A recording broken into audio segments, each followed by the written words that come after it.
Dalam hubungan internasional bernegara di era saat ini, terjadi pergeseran kekuatan aksis sentral karena masing-masing negara lebih berkepentingan mengelola dalam negerinya terlebih dahulu. Every country for their own. Semenjak COVID dan perang di Ukraina, setiap negara jadi fokus urusin negara sendiri-sendiri. Keputusan banyak negara, decoupling, memisahkan diri, meninggalkan hegemoni Barat menjadi semakin nyata. Kita semua tahu, hegemoni Barat di bawah Amerika memaksa dunia secara global bersatu di bawah dolar, ekonomi Barat, dan aturan Barat. New World Order itu adalah ikut aturannya Amerika dan sekutu Barat yang dibungkus dengan kebijakan lembaga multilateral seperti PBB, IMF, World Bank, perusahaan swasta multinasional atau VOC-nya modern milik Amerika dan Barat, dan lain sebagainya. Namun perlahan dunia bergeser. Perlahan dunia sadar bahwa ternyata yang untung hanya hegemoni Barat. Salah satunya mereka membangun aliansi kekuatan ekonomi. Ada 5 negara yang tumbuh cepat mereka bergabung dalam BRIC, yaitu negara Brazil,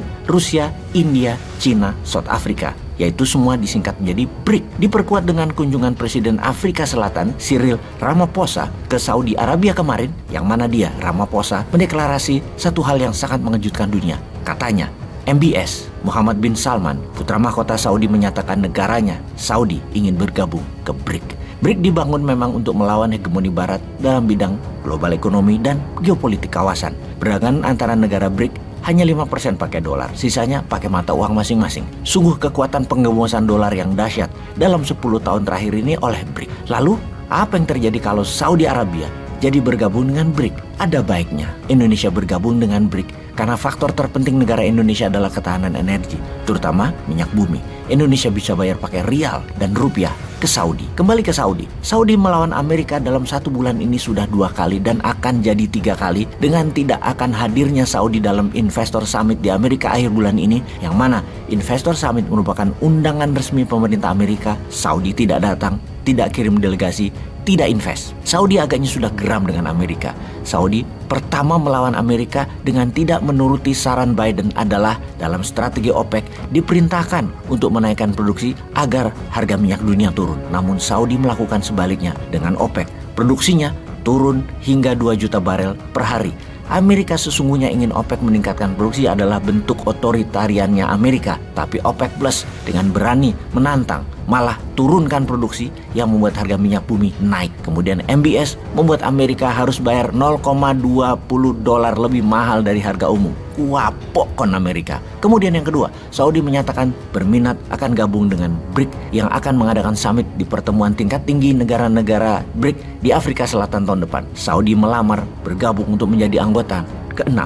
Secara prinsipil, BRIC adalah alternatif kekuatan untuk membuat negara masing-masing menjadi berdaulat, tidak dikendalikan hegemoni Barat. Itu prinsip awal berdirinya BRIC yang menjadi minat banyak negara untuk ikut bergabung. Bergabungnya Saudi adalah pukulan telak bagi Barat. Kita semua tahu bahwa sesama negara BRIC transaksi perdagangannya masing-masing negara sudah pakai mata uang masing-masing. Jadi apa yang terjadi ketika pembelian minyak bumi Saudi juga pakai mata uang masing-masing? Dolar menurun peminatnya, dolar ambiar, dan nilainya akan turun karena berkurang yang bertransaksi, bahkan tidak jadi devisa negara lagi. Dolar yang sudah lama dipakai dalam transaksi dengan minyak, karena itu disebut petrodolar, mendapat tantangan dari Saudi kali ini. Karena strategi ingin menguatkan rial, jadi mata uang kuat dunia adalah membeli minyak pakai rial, bukan pakai dolar. Saudi dalam grand plan arah bernegaranya Saudi 2030 memang akan melakukan banyak perubahan. Pertama, menjadikan Saudi property country melayani tamu Allah sampai akhir zaman.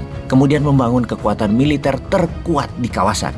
Hal ini baru sadar ya Saudi ini. Kenapa nggak dari dulu pakai rialnya, nggak usah pakai dolar? Ya sudah, sadar sekarang ya nggak apa-apa. Yang penting langsung bertindak, dedolarisasi. Sama seperti strategi New Mind 2045, dedolarisasi pakai emas dan rupiah untuk transaksi mineralnya Indonesia. Makanya ada baiknya Indonesia join BRIC. Jadi tenang.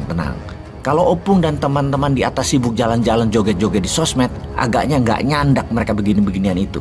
Sudahlah, nanti kita di tahun 2024 yang pegang New Mind kok. Tenang semuanya ya. Kita mainkan dunia sebagai pemeran utama setelah tahun 2024 itu. Bukan seperti sekarang Indonesia hanya jadi bolo dupaan di drama wayang orang yang keluarnya jam 1 malam biar penonton nggak ngantuk bareng Punokawan. Sebagai bolo dupaan, ya bolo untuk didupak-dupak, ditendang-tendang, digelundung-gelundung tok kerjanya. Ampun deh.